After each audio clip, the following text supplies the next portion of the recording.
أعوذ بالله من الشيطان الرجيم بسم الله الرحمن الرحيم الصلاة والسلام على سيدنا محمد وآله الطيبين الطاهرين ولعن الدائم على أعدائهم أعداء الله من الآن إلى لقاء الله ما بعد. وقال الحكيم في كتاب الكريم رب اشرح لي صدري ويسر لي أمري واحلل عقدة من لساني يفقه قولي. أوصيكم بنفسي بتقوى الله إن الله مع الصادقين. Özümü və sizləri təqvaya dəvət edirəm. Allah Teala bizi təqva əhlindən qərar versin.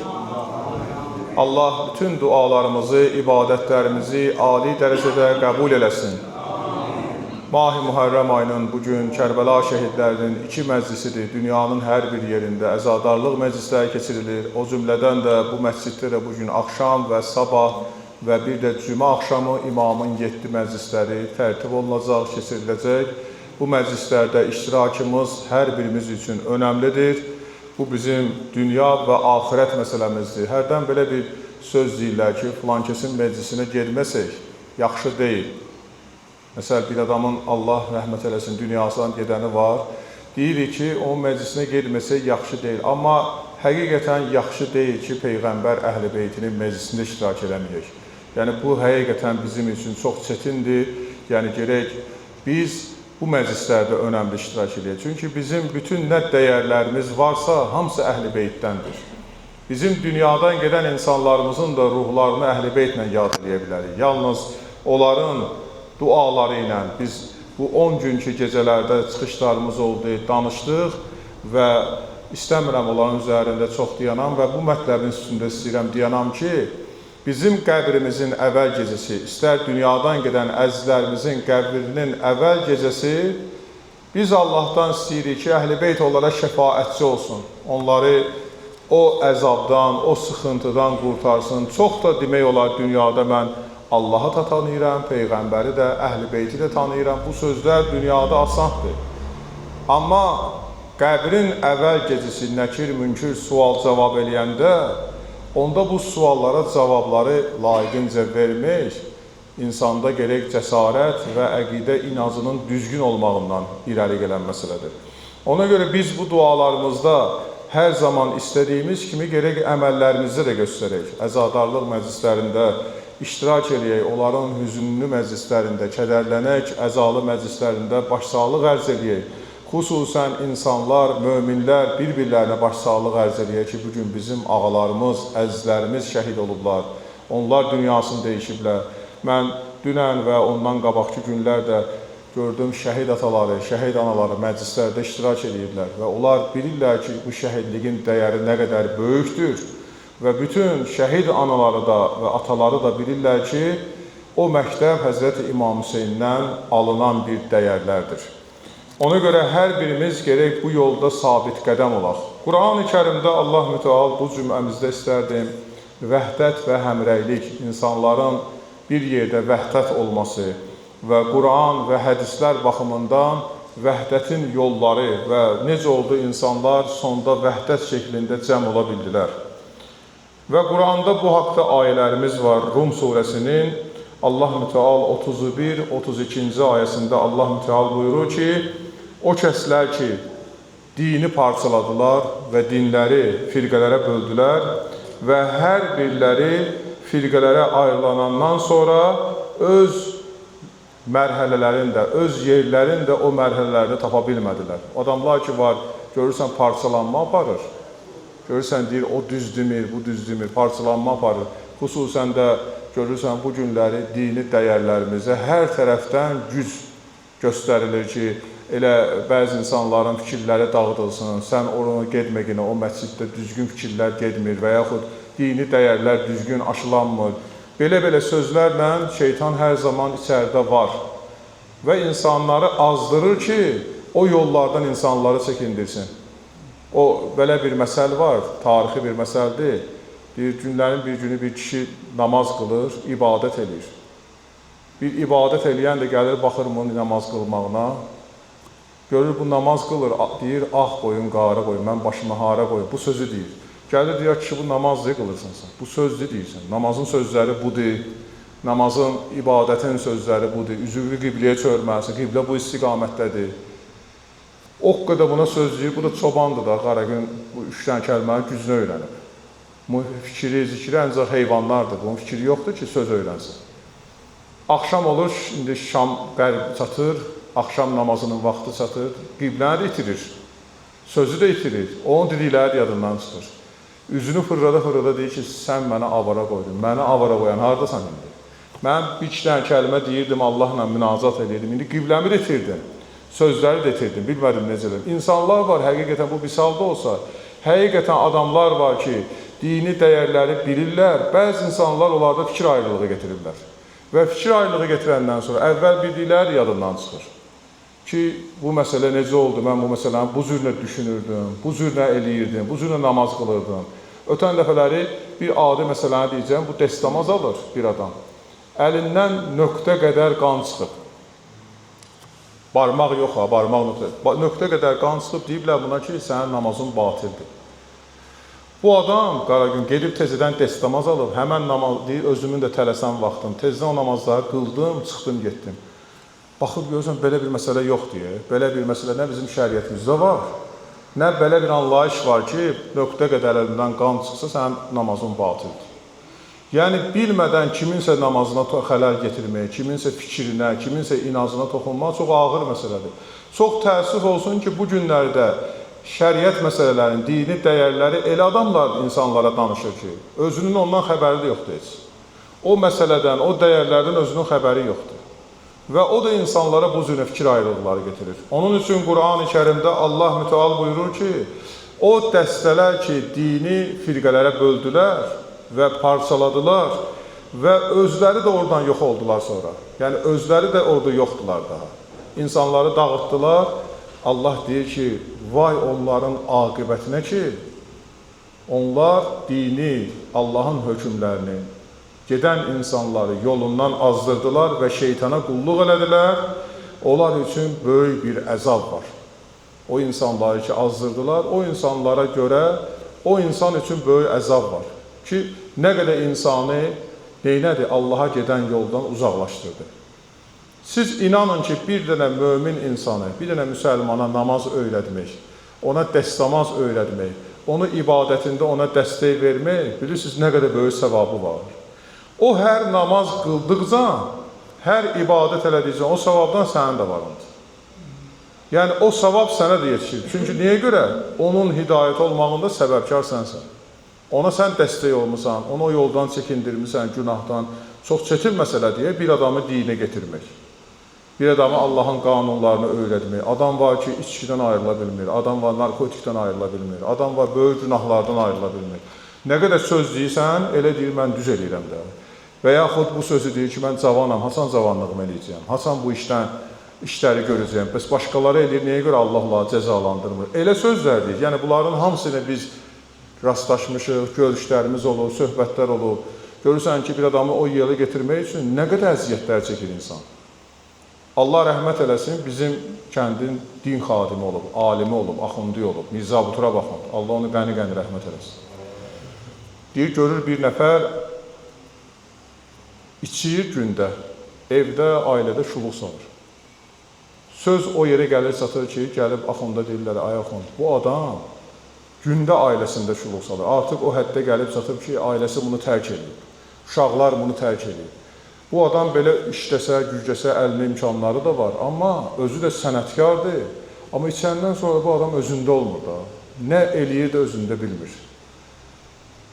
Abuturab axund gəlir, bu ilə bir xeyli danışır.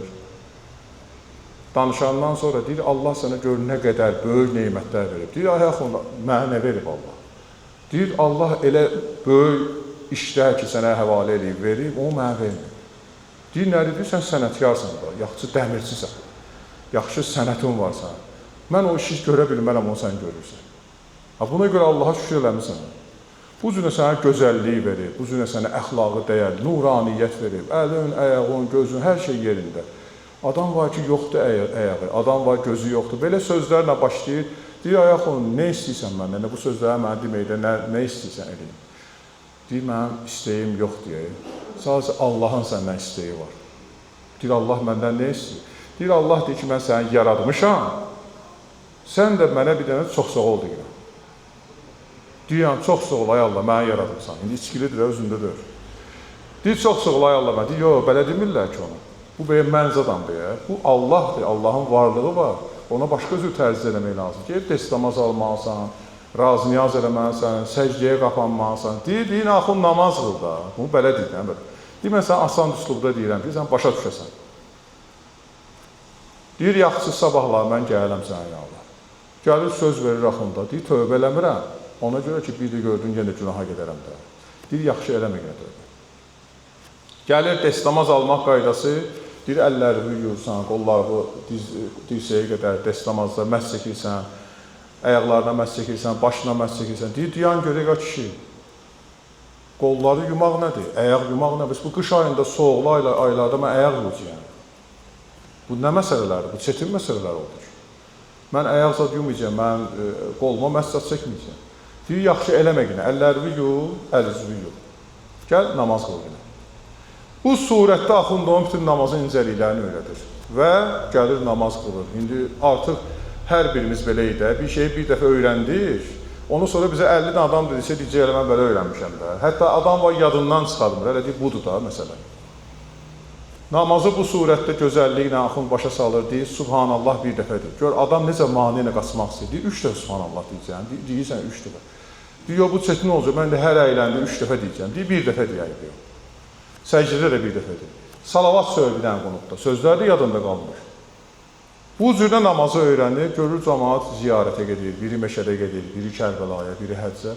Deyir, axın, mənim sənətim, pulum, imkanım var, bu cəmaat gedir, mən də geyim də ziyarətə. Baxır, heç nə demir. Deyir, nə üçün danışmadım? Deyir, mən səni özüm göndərəcəyəm Məşədə. Ziyarətə mən səni göndərəcəyəm. Bir yaxın dostu ilə bunu ziyarətə göndərir, deyir, bunu kontrol elə günə, bunu boş buraxma, bu bilmir ha, dəstəmazlıdır, orada birdən narahatçılıq olar. Yəni, bu qoy bu cürə ibadətini eləsin. Əgər bu dönsə, gedəcək bu yöndə. Bu gedir ziyarətlərin birinə, namazını qılır, həmən adam da bunu nəzarətdə saxlayır. Bir anda bu bunu boş buraxır, bu gedir dəstəmazxanaya girir. Bu halda oranın da imam cüməsi girir dəstəmazxanaya. Girir, görür ki, cəmaat dəstəmaz alır, bu da əllərini əzir, deyir, ay kişi, hara getdin sən? Sən namaza gəlsən, deyir, bəli, deyir, belə dəstəmaz almazsın. Deyir, necə dəstəmaz? Baxır, görür ki, cəmaat da baxır buna. Deyir, ay oğul, belə dəstəmaz almırlar, sən namaz qılacaqsan, belə, deyir, bəli. Deyir, belə görmüsən, cəmaat qollarını çırmalayıb, məhz çəkirlər, başlarına, ayaqlarını çıxadıblar, corablarını. Deyir, valla, mən Axund belə öyrədim, mən belə öyrəmişəm, dəstəmaz budur da. Deyir, yo, nə Axund öyrədibsən? Deyir, abutura baxın. Deyir, kişinin adına yalan danışmır. O mənə bir yerdə Nəcəfdə dərs alıb, elm sahibidir, alimdir o. Mən də o bir yerdə oxumuşam. Deyir, sən adın nədir? Deyir, filan kəs. Deyir, mən o bir yerdə dərs oxumuşam, kişinin adına yalan danışmır. O belə şey öyrədə bilməz həyatda. Deyir, onda mən yalan danışıram. Deyir, ola bilər çox ki, mən də sən səhv deyirsən, mən sənə yalan demərəm. Amma dəstəmazın yolları belədir. Bu güclə o dəstəmazı alır, o deyən kimi. Namazını qılır, həmən yanındakı deyir, o nə məsələdir? Deyir ki, biz Hasan geçəcəyik öz ölkəmizə. Deyir, hələ 2 gündə qalacaq. Deyir, nə qədər tez geçəcək, yaxşı olar. Deyir, nə üçün? Deyir, başıma içki içmək düşürdür. Deyir, ki, sən ziyarətdəsən, içki nədir? Deyir, yox, daha mənim ümidlərim üzüldü. Mən nahaq gəlmişəm bura. Deyir, nəyə görə? Deyir, əgər Axund yalan danışırsa, mənim daha kimə inamım qaldı? Mənə dəstəmazda rüsva elədilər burada. Həmən o alim mənə deyirsən, düz. Mən illər namaz qıllamalı, yalandan dəstəmaz alam. Mənim vaxtım, boş bir vaxtlarım gedib mən. 2 gündən sonra qayıdır ölkəyə, başlayır içkiyə quşanmağa. Həmən adam da gəlir Axunda deyir ki, Ayazı, bağışla, mən bir dəfə onu dəstəmazda boş buraxdım, belə hal yarandı orada. Deyir, kim idi orada alim? Deyir, filan kəs. Deyir, ona deyib, deyir, bəli. Götürür bir dənə məktub yazır buradan həmən alimə. O vaxtda da telefon olmayıb, baxın. Yazır ki, ay ustad, ay alim. Sən bilirsən ki, bir insanı hidayət eləmək üçün nə qədər zaman və vaxt lazımdır. O adamı dinə getirmək üçün, dini dəyərləri öyrətmək üçün nə qədər vaxt lazımdır. Və Allah şahiddir ki, mən onu nə çətinliklə getirmişdim, dinə. Və bilirdim ki, evində xoşbəxtçilik var. Əgər o dəstəmazı düz almasa, namazı düzdə qılmasa, amma Allah görür ki, mən ona bacardığı tərzdə öyrətmişdim və qılırdı namazda. Düzdə qılmasaydı, Allah görür də bunu bu cürə qəbul edir. Amma ondan oyuna 2 dənə kəlməni gözəl şəkildə başa salmaqdansa, sən onun qəlbin bütün ümidlərini qırdın. Və ümidlərini qırmaqla da o tezədən cəhal. Çünki bu adamın getməyə ayağı çoxdur, qaçacaq bu adam. Və qaçdı da o yola tezədən. İndi onu o yoldan getirmək üçün yenə zaman lazımdır. Onun üçün dini dəyərlərimizi insanlara aşılayıb çatdırma. Bəzən görürsən, elə məsələləri elə qəliz insanlara deyirlər ki, elə o cürünə deyil. Dünənləri biri mənə deyir, Təşrik gecəsi, Aşura gecəsinin namazı var. 30 dənə İxlas, 30 dənə Qədr surəti. Həzim, bunu mən qılmadım, özümü çox narahat hiss edirəm. Akidən vacib deyil bu. Bu məsələ vacib deyil. Müstəhəbbə əməldir bu. Adamlar var ürəklərində saxlayır ki, mən bunu eləmədim, görəsən nə olacaq. Yəni, Allah səndən vacibatı istəyir. O vacibatları layiqincə əgər yerinə getirsə, bizim üzərimizdə o əsas o önəmli məsələləri ki, həll eləsə, o müstəhəbbatda işi yoxdur. O müstəhəbatı biz özümüz üçün eləyirik, o da bizim üçün savabdır. Amma bir halda ki, o müstəhəbatı ki, eləyirik, sonra məsəl üçün bir adam var, gəlir, danışır ki, mən belə qıldım, sən qılmadın, onun ürəyinə o xalı salmır. Eləmirsən, onu özün bilərsən. Böyük bizim ustadlardan biri həmişə oruç tutanda, müstəhəbbi oruclar tutanda. Deyirlər, ağa, bir gün deyəsən, oruçsan. Deyir, yox, çörəyimizi yiyim, məndə işiniz olmaz. Mənim iştaham yoxdur. Demirdi ki, orucam, mən. O orucunu belə gizlədir. Çünki mənə sənə görə tutmur axı bunu. Bunu Allaha görə eləyir.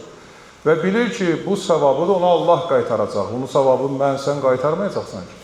Ona görə Allah mütəal buyurur ki, dinin sərisində o insanlar ki, firqələrə dini böldülər, parçaladılar, vay o insanların aqibətinə.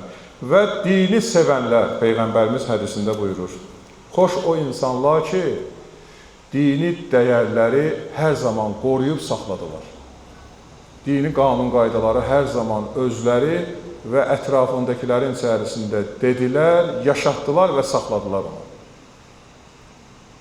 Yəni, o qədər o dini dəyərlərə malik olan insanlarımız var ki, hərdən görürsən, əmr bil məruf eləməyi bacara da bilməsə, amma elə sözlər deyir ki, bəzən. Misalən, dünən bir yoldaş var idi, mənim elə xoşuma gəldi. Məsciddən çıxırdıq, məscidin yanında, maşında maqnitofona xod verib, dünən bilirdiniz də, hüzünlü, Aşura günü. Maşında maqnitofona xod verib, qulaq asır. Cavan buradan çıxan oğlan yaxınlaşdığına dedi ki, sənin əzizlərin rəhmətə gedir. Deyim, onun nə dəxli var, söz deyirsən mənə. Deyir, adamın əzizi öləndə adam mahnıya qulaq asar. Onun üçün daha mahnı haram oldu da. O ancaq kədərlənəcək, həmən dünyadan gedən adam fikirləşəcək ki, o yoxdur mənim aramda, itirdim mən bunu. Deyir, bunun nə dəxli var? Deyir, o da dəxli var ki, biz imamları itirmişik. Biz imamlarımızı itirmişik, amma sən mahnıya qulaq asırsan. Hansı gülmə qulaq asırsan? Onları itirmişik biz. Həmən adam da, mən fikir verdim, o da biraz əxlaqlı adam idi. Getdi, aldı xodunu, dedi, bağışla. Dedi, ən azından Allahın evinə yaxınsan, bunu bu cürünə qulaq asırsan. Və burada Allah da şahiddir ki, sən bu işləri görürsən. Yəni, böyük bir əmr bil məruf deyil bu. Ki, bir adamı, insanı o əməldən az da olsa çəkindirdin sən. Günahdan çəkindirdin onu. Və Allah da, Peyğəmbər də deyir ki, xoş o insanın aqibətinə ki, o əmr bil mərufu hər zaman eləyir. Əmr bil mərufu insanlarla hər zaman bir yerdədir, insanların içərisindədir. İnsanları şeytanın əlindən qurtarır. İnsanları günahdan qurtarır. Və düzgün yola dəvət edir onları. Onları haramdan çəkindirir. İmam Sadiq əleyhissalam buyurur ki, bir dəstə insanın aqibətinə çox sevinirəm. Görün, nə edir imam? Deyir, bir dəstə insanlar ömürlərin, saatların ən çox cəmiyyətə sərf edirlər. Və cəmiyyətdə hər günaha gedən insanın ardınca düşüb, onu günahdan qurtarırlar. Və Allaha tərəf aparırlar və sonra isə Allahın huzurunda özləri oturub ağlayırlar. İmama sual verir Heşam. Ya imam, ağlamağın səbəbi nədir? Deyir, o ağlamaq onlar üçün sevinç ağlamağıdır ki, ilahi, nə xoş ki, mən bir bəndə olaraq sənin tərəfə bir adamı getirə bildim. Bir adamı günahdan qurtara bildim. Həqiqətən də bu insanda böyük bir sevinç anlayışıdır ki, bir adamı sən günahdan qurtarırsan. Böyük bir əzabdan qurtarırsan. Mövlana deyir ki, gördüm ki, 3 qardaş arasında böyük bir qırğın gedir. 2 qardaş birləşiblər, biri təkdir deyir. O 2 qardaşın biri qalxdı ayağa ki, mən bu qardaşımı öldürəcəyim. mənim torpaqlarıma əl qoyub, mənim işlərimə əl qoyub, dünya həyatında bütün işlərimi mənim pozub, bu cür artıq qalxıb ayağa ki, onu öldürməyə kiçik qardaş deyir, düşdü, bunun ayağına ki, onu eləməklə. Deyir, nə üçün? Deyir, biz ata bir, ana bir, doğma qardaşıq. And ola Allaha ki, öldürəcəksən, sonra peşman olacaq. Deyir, nə peşman? Öldürəcəyəm, bir neçə il gedib zindan cəzasını çəkəcəm, biləcəyəm, bu adam həyatda yoxdur. Deyir, Allah şahiddir ki, bunun əzabını çəkəcəksən, ömrü boyu çəkəcəksən. Deyir, o qədər düşdü ayağına, yalvardı Mövlana, deyir, baxdım ki, bir qardaş, yəni ata bir, ana bir, hamısı doğma qardaşdır, amma bu qardaş nə qədər yalvarır ona ki, bu işi görməklə. Çox yalvarandan sonra bu deyir, biraz hirsin soğutdu, oturdu, zaman keçdi, bir də gördüm ki, həmən yalvaran qardaş ki var, kənarda oturur. Bunlar ki, bir-birləri ilə düşman idilər, bunlar can bir qardaş oldular, mehriban oldular. Deyir, dünyanın sirlərinə bax da. Yəni, o buna yalvarırdı ki, bunu öldürməklə də. Amma deyir, indi öldürməyi istədiyi qardaş olub ona doğma, əziz, yaxın qardaş. O isə qardaş, yalvaran buna, kənarda deyən. Deyir, dedim özlüyümdə ki, Mövlana deyir, dedim özlüyümdə ki, əlbət bu özün bunlardan kənarlaşdırıb. Deyir, gördüm, həmən onu öldürən, öldürməyə qalxan qardaş özü bunu uzaqlaşdırıb özündən. Gördüm, elə pis bu özüdür ki, ya buna hədəfin verir, ya ona hədəfin verir. Bu adam özü düz mövqeydə deyir. Amma istəyənlər elə bu iki nəfərdir bunu. Ona görə Peyğəmbərimizin də hədislərində, məsumlarımızın da hədislərində insanı vəhdətə getirmək, insanı mehribançılığa getirmək. Biz var Kərbəlada neyi görürük? Kərbəla məktəbində Həzrəti İmam Hüseyin əleyhissalam insanlığın hamısını vəhdətə getirir. Deyir, Allah yolunda hamımız bir olun, Allahın buyurduğu qanunlardan möhkəm yapışın və bu dəyərləri qoruyun. Və bu dəyərləri qoruyun nədir? Daha demirə gəlin, mənə döyüşə, mənə bir yerdə olun, döyüşə gedək. Bunları yenə də tapşırır imam.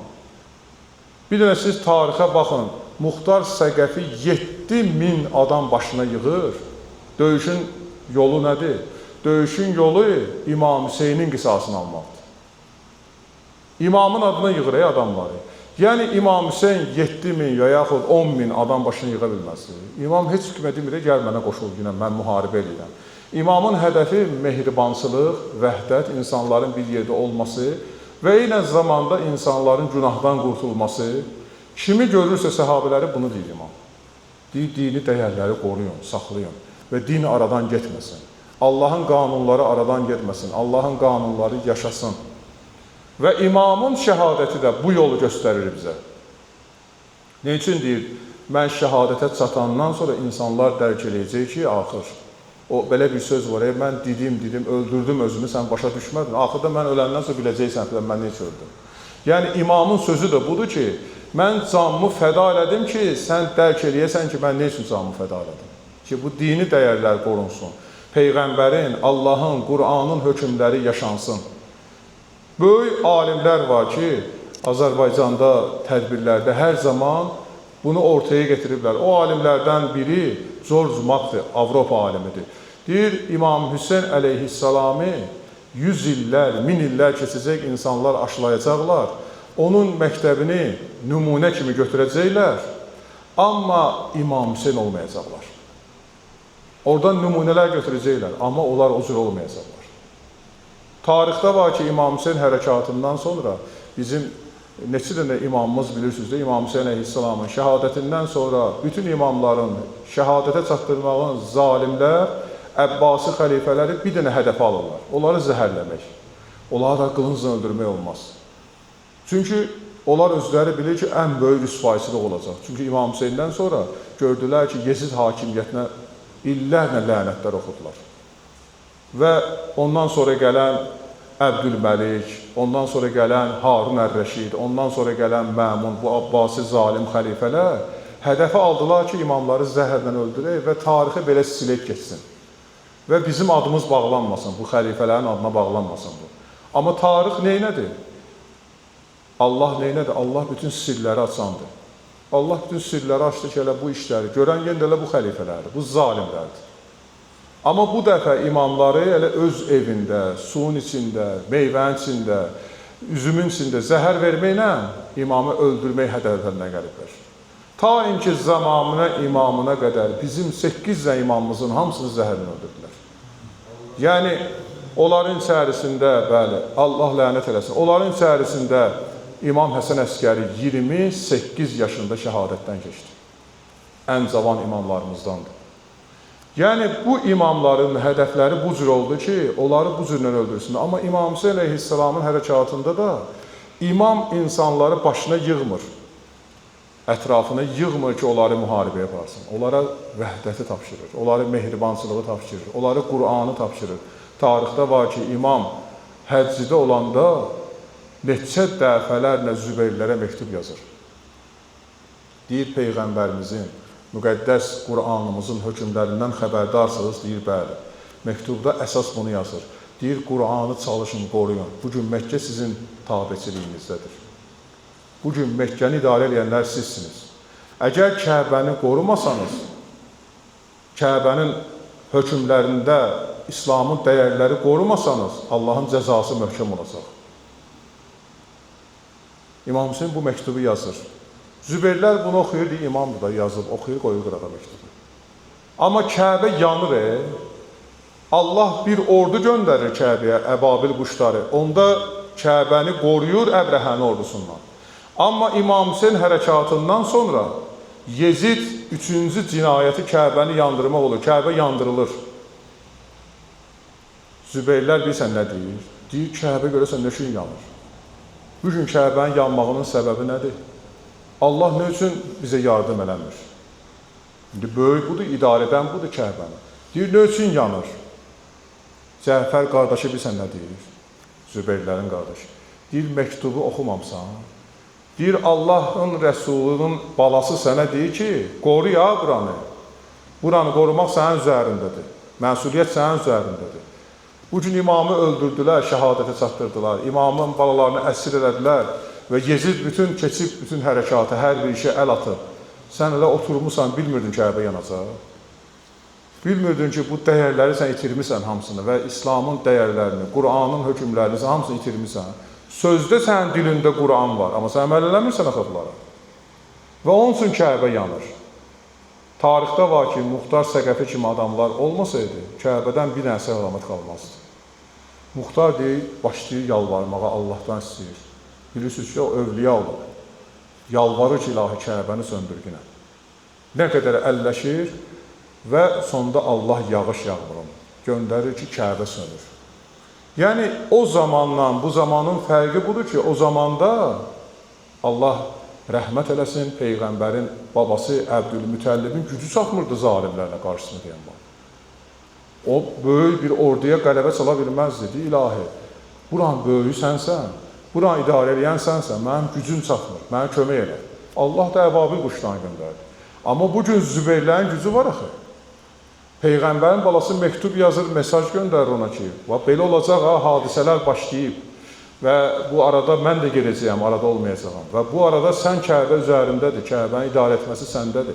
Yəni, Peyğəmbərin balası vəhdət şəklində bu insanları həm ayıldır və həm xəbərdarlıq eləyir, həm də onları vəhdətə çağırır ki, bir yerdə olun ki, zalim sizə qarşı baş qaldırmasın. Və zalimin baş qaldırılmasında isə siz heç nə eləyə bilməyəcəksiniz.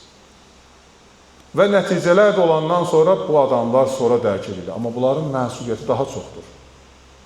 Bugün adi bir vətəndaşla, ibadət eləyənlə, ibadət eləməyən insanda fərq böyüdür. İbadət eləyən insanın məsuliyyəti var ki, artıq bu bilib, tövbə eləyib, Allaha tərəf qayıdıb. Bilmirəm sözünü deməyin mənası yoxdur artıq. Yəni, mən onu bilmirdim, sözünün mənası yoxdur. Allah deyir ki, sən qanunların hamısını gözəl bilirdin, onları öyrənmişdin və öyrənməyi də qadir idin, özünü qaçırdıba bilməzdin. Yəni, bu Zübeyrin hamısından xəbəri vardı. Peyğəmbər də görmüşdü, Məsum da görmüşdü, Əli əleyhissalamı da görmüşdü. Neyi bilmirdi ki, bundan xəbərdar olmasın? Sadəcə dünya həyatı bunlar üçün çox önəmli idi. Dünyanın bərbəzəyi, dünyada yeyib içməyi. Hətta tarixdə var ki, Zübeyrin öz sözü var idi, deyir ki, mənim həyatda ən ağır, çətin dərdim yeməkdir. Yemək görəndə mən özümü hiss eləmirəm, özümdə olmuram. Nə qədər yiyəcəyimi də bilmirəm. Ta ki, yeməyi qabağımdan götürürlər, bilirəm ki, yemək qutardı.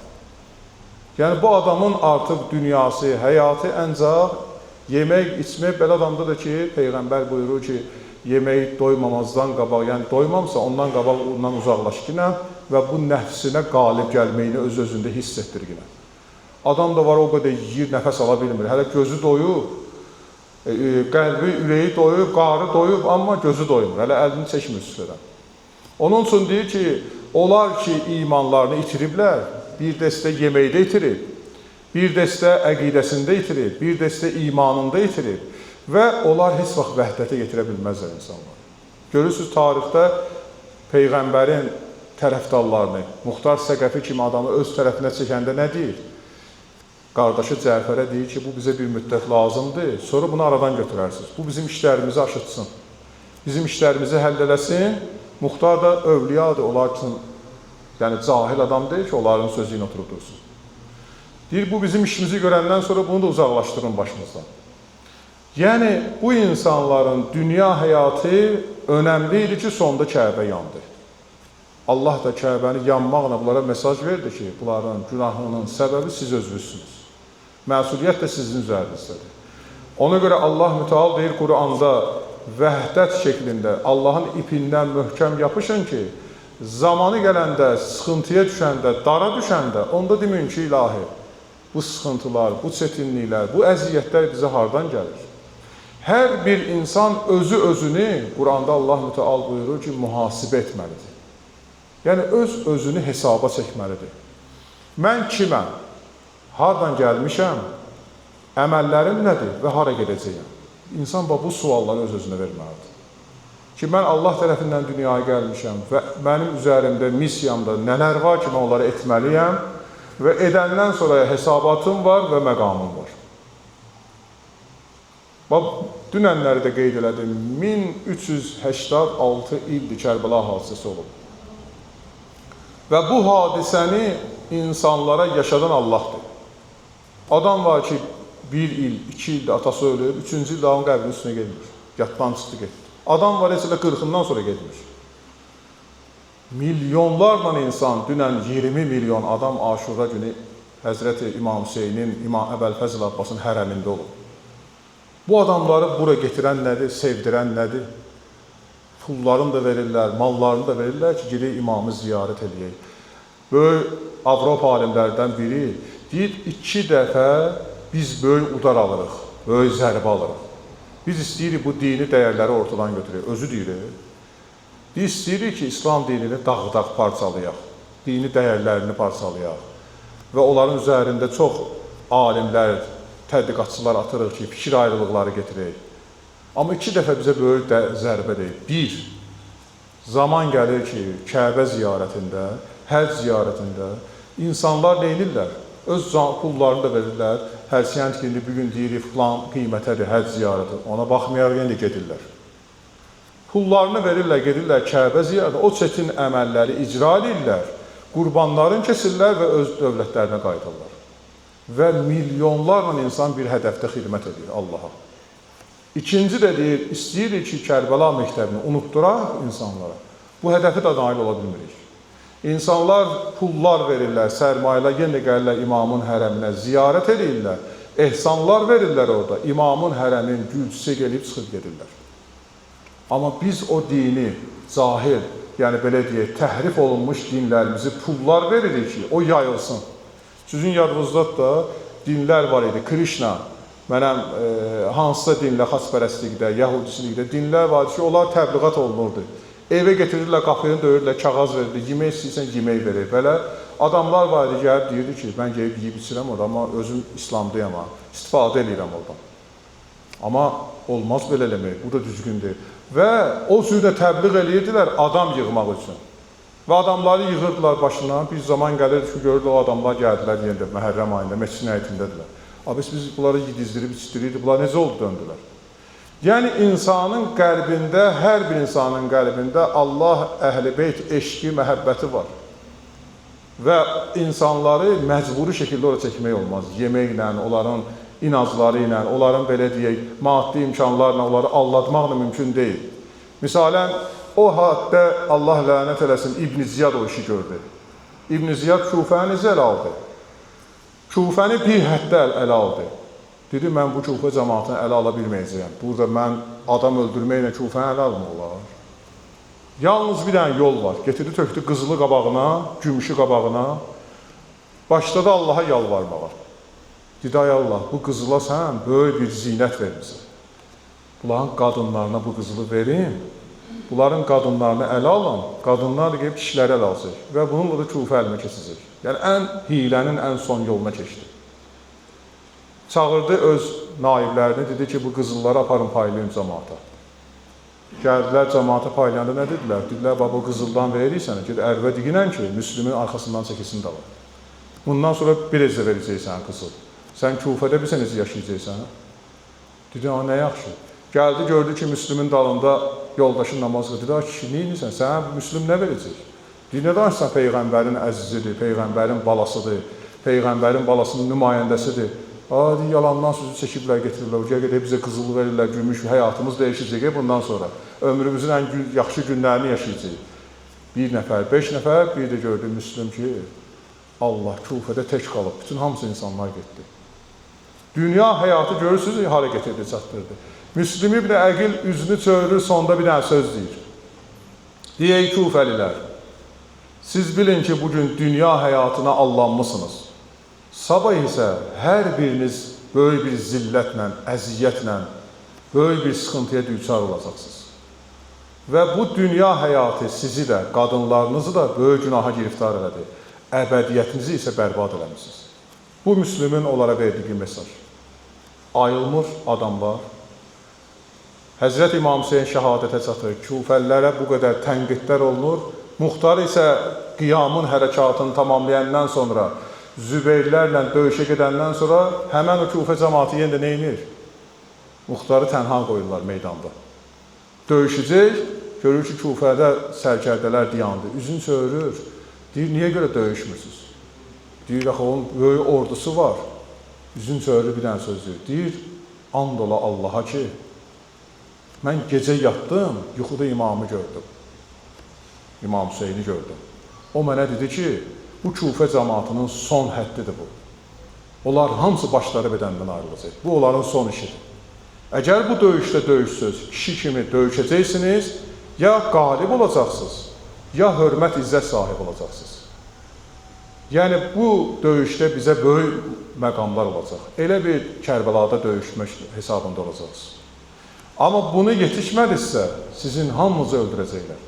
Gülürlər, deyir, nə danışsan, yenə də xəlifə gəlir, sən olma, başqası gəlsin.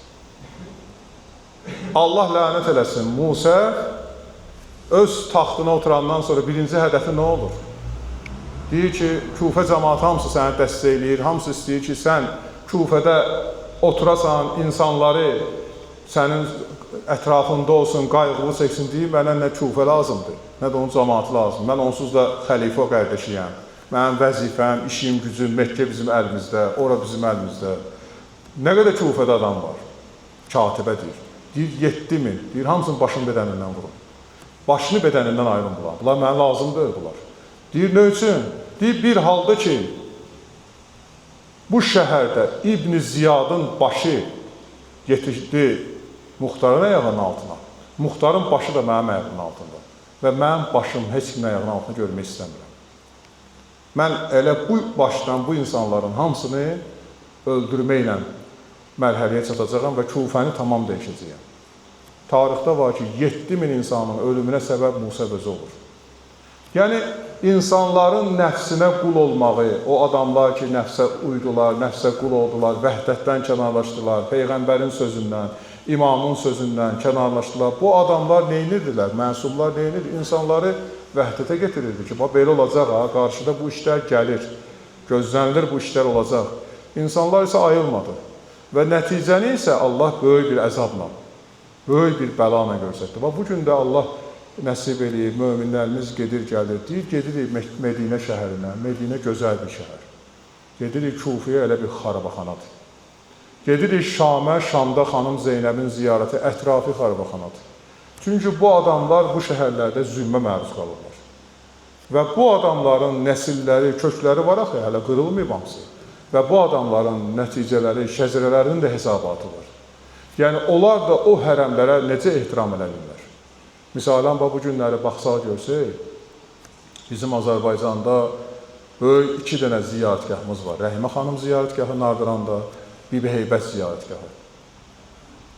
Heç düşünmüsünüz ki, ya, Şirxova nə üçün Şirxov deyirlər? Heç o barədə düşünmüsünüz. Böyük şeyxlər olub orada. Şeyxlər, o şeyxlər ki, hörmətli, izzətli adamlar, Bibi Heybəti, yəni ki, hökumət xanımı İmam Musa Kazımın qızını qoruyub saxlayıblar. Bir gün bir evində saxlayıblar. O vaxtda belə olub da, axtarıblar ki, o alicənab insanlar, Peyğəmbər əhl-i beytini öldürsünlər. Amma bunlar saxlayıblar. Və saxladıqları üçün, ona hörmət elədikləri üçün və bir zaman da gəlir, o dünyasını dəyişir, orada onu torpağa tapşırırlar, Bibi Heybətdə, həmən o məhəllədə, qəbir sandıqda dəfn olunandan sonra o qəbir dağıdılır. 37-ci ildə tarimar olunur, o qəbir dağıdılır. Yenə də düzəldirlər, sütunlar qoyurlar orada ki, o qəbir dağıdılmasın. İnsanların inacları o qədər olub bu xalqın inacı ki, o övliyalara. Allah da deyir ki, bir şəhərdə, bir qəbilədə əqidə, inac, Peyğəmbər əhl-i beytinə olarsa, o şəhərdə inaclı insanlara görə bəla gəlməz. O şəhər onlara görə yaşayar. Məsələn, bu günləri Mir Mövsüm Ağa ziyarətgahı. Bilirsiniz də, Mir Mövsüm Ağa ziyarətgahı gedəndə qəbrinə baxın, əmanət kimi bastırılıb. O, İraq şəhərinə getməlidir. Şəcərəsi deyir ki, İraqda olmalıdır. Amma illər gəldi ki, insanlar ondan ayrılmadılar. Dedilər ki, yox, bu bizim elə əmanət qoy qalsın, amma bu şəhərdən getməsin.